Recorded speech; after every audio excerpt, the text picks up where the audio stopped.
Hello YouTube, I'm Martin Evans and this is Changelog 28 for Heist, the cooperative bank robbing simulator. So last week I talked about how I'd added some new graphical effects like decals and FXAA, and then I'd finally got back to implementing cover just at the end of the week.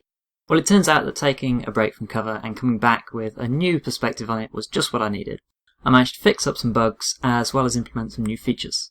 The main new feature here is moving across gaps.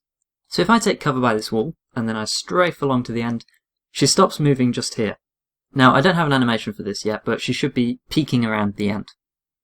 The exclamation mark over here means there's some cover on the other side of the door that I can snap into. With just one single key press, she will dive across the gap in the cover, only exposing herself for a split second, and then she's in cover again.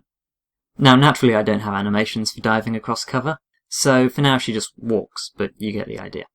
There's a tiny little bit more work to do here, mostly with the way that the camera positions itself when she's in cover.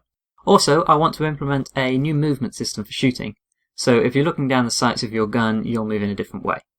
This is because right now you can actually look down the scope of like your sniper rifle backwards, and you can still shoot perfectly accurately, which is not terribly realistic. That's on my to-do list for now though. The next big thing that I moved on to this week was fixing up non-player characters. This wasn't anything particularly big.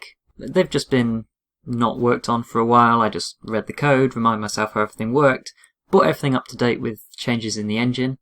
There weren't very many changes, which was really good. It's a good sign that the engine's really stable. So the NPC in the middle of the map will wander around randomly, and when I enter her sight line, which is the great big cone you can see, she'll turn to look at me, and then she reloads her gun, and when she's done that, she shoots me. Now finally, just today, I started on some big changes to pathfinding.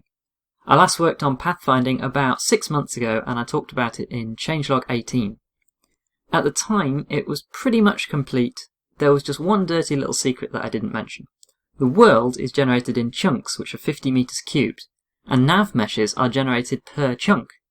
This means that an NPC cannot walk from one chunk to another chunk. There's just no path between chunks. Now obviously this really needs fixing.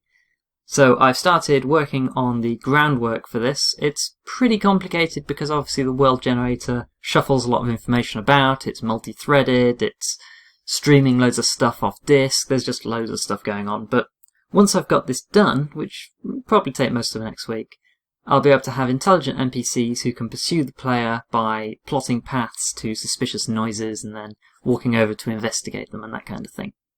That's all for this week though. If you'd like to keep up with the latest news on the project, you can follow me on Twitter as Martin D. Evans. You can follow my development blog at martindevans.me, or of course you can subscribe to this YouTube channel. Thanks for watching.